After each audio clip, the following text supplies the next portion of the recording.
So I saw the story of a Reverend sister that was brutally murdered in Rivers State by a man who was owing her money. Because the man did not want to pay, he resorted to killing her. When I first saw the story, my first thought was, I know this woman.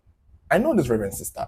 We've talked about her before on this channel. If you guys remember, back in 2022, there was this story of a fake Reverend sister that was arrested in Rivers State in the same Alu community for running a fake orphanage home where there were over 15 children believed to have been kidnapped from their parents within and around Rivers State. Some were said to have been kidnapped from Imo State. Some were said to have been kidnapped from Anambra State. This woman, this Reverend sister by the name of Maureen Wochenu, was the one in 2022 paraded and arrested by the police for kidnapping, trafficking, selling and buying children. I didn't go out to kidnap any child.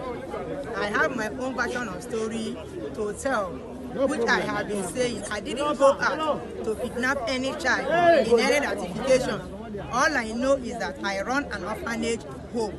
That was what attracted these children towards me. When the police did their investigation, it turned out that many of these children had been reported missing, some of them as far back as 6 years before she was arrested. Some of their names had been changed. Some of them were lured under the guise of, come, let me take you to fellowship, come, let's go to church, come, let's go to lesson. And that is how this woman back then used to kidnap children, apparently. She even made a confession that there were two other people working with her, that these two people used to supply her children, that she would pay about 50K for these kids and would sell them sometimes for 100K. Although she denied all the allegations, but these were charges that were brought to her and she was even taken to court.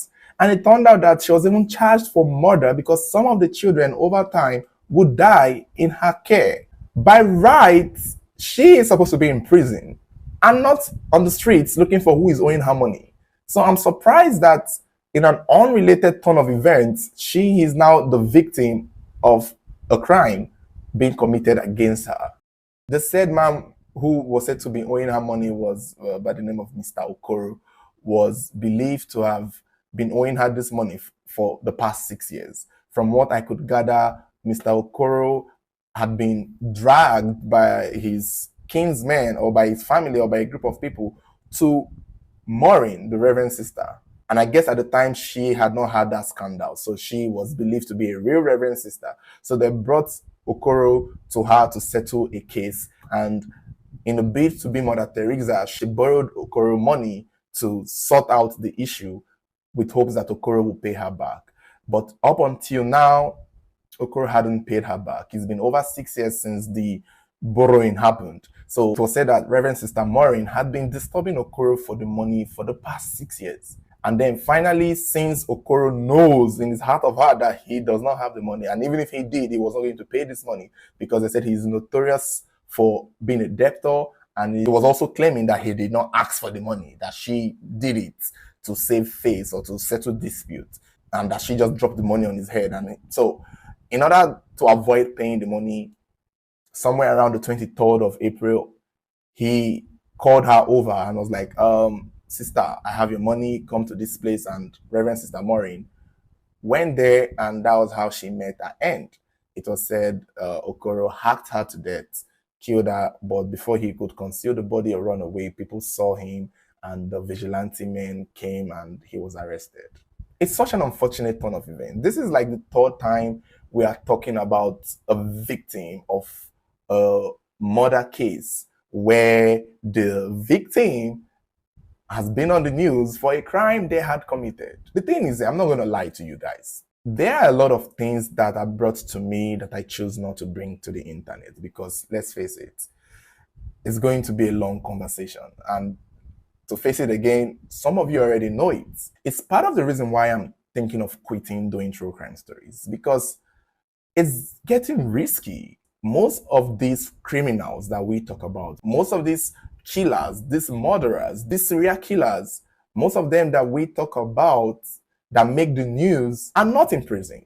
Many of them are not behind bars. Many of them are working. So I'm like, wait a minute. I cannot talk about a criminal, air my opinion, with hopes that he's in jail, only to go down to the market and I see him face to face. I'm like, Shouldn't you be in prison? Why is this woman not in prison? She should have been in prison, given the charges, given the crime she was accused of committing: human trafficking, kidnapping children. She is like the Evans the kidnapper of the Reverend Sister world. I don't know why she's not behind bars. The last we heard of her trafficking story, she was remanded in prison. So how come she's being killed in a farmland in Alu? This would not have happened if she was behind bars for the crime she committed. And there are many people like this. There are many people we've talked about here who have confessed to killing who they say they killed, who have been arrested for murder, stabbing, killing, serial killing, raping. But sadly, once in a while, I'll get messages from people related to these crimes telling me that, oh, he's out of prison. Oh, he's not in jail. Oh, I saw him walking around. Oh, he texted me. He chatted me up. I'm like, why are these murderers walking freely in the streets? It just makes my job difficult. It's like, if I have to talk about you and the crimes you committed, I'm hoping you'll be behind bars. Just imagine these criminals turn out to be employed in one of these places I go to frequently, and they recognize me. I don't know if this is karma. I don't think she should have been murdered like this, but at the same time, it is an unfortunate turn of events. It is. It's unfortunate. Let me know your thoughts.